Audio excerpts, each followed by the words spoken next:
রাজধানীর সাম্বা থেকে আজকে নতুন পেঁয়াজের পাইকারি দরদাম জানিয়ে দিবে এবং আমরা যুক্ত আছি মেসার্স হাতিয়া বাণিজ্যালয় থেকে আজকের ব্যবসায়ীদের সাথে ব্যবসায়িক শহীদুল কাকার সাথে।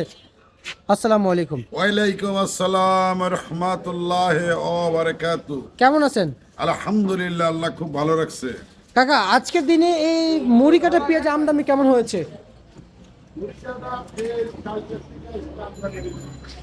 কালকে থেকে আজকে আমদানি বেশি হয়েছে। জি জি জি। আচ্ছা আচ্ছা আচ্ছা, আজকের বাজারে এই মুড়ি কাটার সাথে এই মুড়ি কাটার সাথে আসলে পুরাতন পেঁয়াজ কি চলছে? পুরাতন পেজ টুকটাক চলছে। পুরাতন পেজে তো অপর্যাপ্ত পরিমাণ লস। পুরাতন পেজ 100, 105, 110 এরকম ভাবে বিক্রি হচ্ছে। আচ্ছা আচ্ছা আচ্ছা আচ্ছা, পুরাতন পেঁয়াজ, তার মানে পুরাতন পেঁয়াজের দাম একটু ভালো মানের আছে। না না না, পুরাতন পেজ যারা কিনছিল আগে এই সমস্ত পেজ লস। কি কোন? হ্যাঁ অবশ্যই। লস যাচ্ছে? হ্যাঁ পুরাতন, আরে পুরাতন মালে তো 100 মধ্যে 100 লস।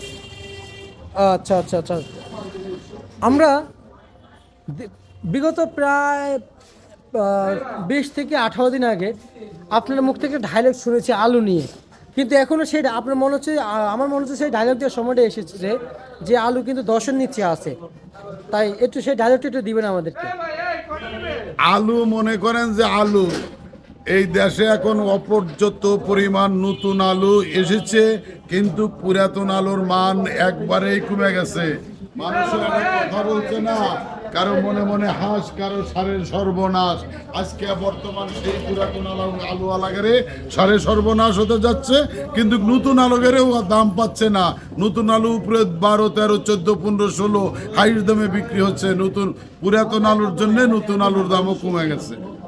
আচ্ছা আচ্ছা আচ্ছা আচ্ছা, বুঝতে পারছি। আর একটু জানতে চাইবো যে আসলে এই পুরাতন আলুর বাজার কত কত চলছে কাকা আজকের বাজারে? 12 টাকা বাজার। 11 টাকা, 7 প্যাকেট থেকে 11 টাকা।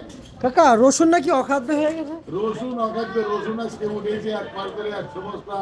মানে রসুন আলাগের পর তাই লেগে 50 টাকা দাম, তাই লেগে 35, 36। আচ্ছা আচ্ছা, মানে ব্যাপক কমছে। জি, ব্যাপক ব্যাপক না? অনেক অনেক কমে গেছে। আজকের বাজারে মূল্য তালিকা সর্বোচ্চ কত দেওয়া আছে রসুনের? রসুনের মূল্য তালিকা সর্বোচ্চ কত দেওয়া আছে? রসুনের মূল্য আজ রসুন উপরে বিক্রি হয়েছে 40 টাকা, আর মোটা যেটা স্পেশাল বোর্ড সেটা 50-55 টাকা বিক্রি চলছে জি আজকে চলমান বাজারে। আজকে চলমান। আচ্ছা আচ্ছা আচ্ছা আচ্ছা, মানে যে রসুনের বাজার হচ্ছে এটা। কাকা, এই যে পেঁয়াজ বিক্রি চলছে, এই যে পেঁয়াজ কাকা, এত ভালো মানের পেঁয়াজ কাকা, এটা ভালো মানের 2500 দিবি। ঈশ্বরদীর পেঁয়াজ না?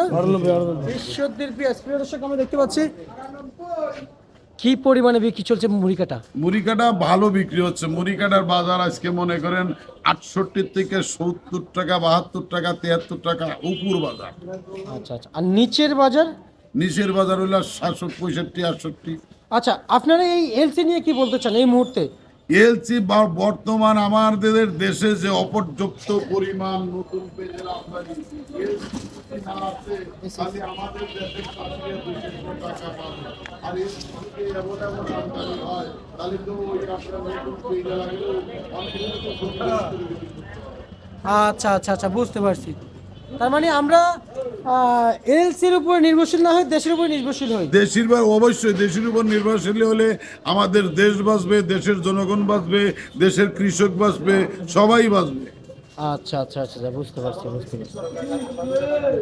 কাকা, সর্বোচ্চ যে দাম বলেছেন এটাই শুধু আজকের জন্য? জি, আজকের জন্য। আচ্ছা আচ্ছা, ঠিক আছে, আপনাকে অসংখ্য ধন্যবাদ। এই ছিল আজকের সর্বশেষ বাজার তালিকা ঢাকা থেকে। কৃষক, আমরা আর কিছু তথ্য জানবো। তো প্রিয় দর্শক, আপনারা আমাদের সেই পরিচিত কাকার কাছ থেকে যতটুকু শুনতে পাচ্ছেন যে আসলে পেঁয়াজের কি অবস্থা ছিল, আমরা যদি সামনের দিকে যেতে যাই, যে আপনাদেরকে দেখার চেষ্টা করি, এই যে এদিকে পেঁয়াজের বস্তাতে সেলাই চলছে, পেঁয়াজের বস্তাতে সেলাই চলছে, এবং এই পেঁয়াজ কিন্তু আসলে মান ভালো, এবং এই যে নতুন আলু বাজার ধসে গেছে 45 টাকা থেকে 38 টাকা বাজার এখন ধসে গেছে একবারে।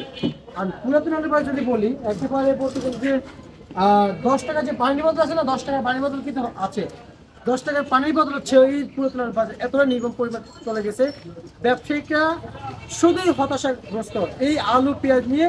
আর রসুন যদি বিক্রি হইতো তাহলে ব্যবসায়িকরা মনে বুঝাতে পারতো এই রসুন মার্কেটে বেচা বিক্রি হচ্ছে না। এই যে হাতিয়া বাণিজ্য থেকে আমাদেরকে আমাদের এই কিছুক্ষণ আগে ব্যবসায়ী যে বলছে 100 বস্তা, আমি আপনাদেরকে পেঁয়াজ রসুনগুলো দেখাই। এই যে দেখেন, এই যে 100 বস্তার কাছাকাছি আমাদের কি বিক্রি হয়েছে, আর আজকে এক মাসের বলছিল। এই রসুনের বাজার একেবারে অস্বাভাবিক ভাবে কমে গিয়েছে। এইভাবে চলতে থাকলে দেশের কৃষকের বদলের পথে। এবং এই বড় রসুনের যে বীজ, আমি আপনাদেরকে একটু দেখানোর চেষ্টা করি।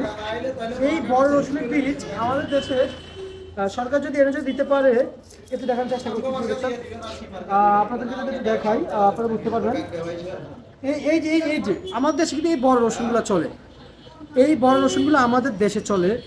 কিন্তু এই বড় রসুন কিংবা এই বড় রসুন বীজ যদি আমাদের গভর্নমেন্ট এনে যদি কৃষক হাতে তুলে দেয়, তাহলে কিন্তু আমাদের কৃষকের বড় রসুন ফলাতে পারবে। এবং দেশের কৃষকের বার্তা অনুযায়ী যে বাংলাদেশের মাটি ভালো, অত্যন্ত ভালো, যে কোনো পণ্যের যখন রোপণ করা তখন কিন্তু ফলন ভালো হয়। তার মানে বোঝা যাচ্ছে যে রসুনের ফলনটা কিন্তু ভালো হবে। তখন আর আমাদের চায়নার উপর নির্ভরশীল হওয়া লাগবে না। চায়না রসুন দেশের বাজারগুলো আসলে দখল করে রেখেছে। এবং এই চায়না রসুনের বাজার আমরা যেটুকু পরিমাণ জানতে পারছি যে আগামী দিনে কিন্তু আসলে এই বছর থেকে কৃষকের কিন্তু ক্ষতির মুখোমুখি আরো পড়ার সম্ভাবনা থাকছে। এবং সাম্বাদ থেকে প্রতিনিধিদের এবং প্রতিদিনের আপডেট জানতে অবশ্যই আমাদের সঙ্গে থাকবেন। এবং আমি রয়েছি আপনার সাথে সাব্বির খান, রাজধানীর সাংবাদিক, আজকে সর্বশেষ বাজার আপডেট।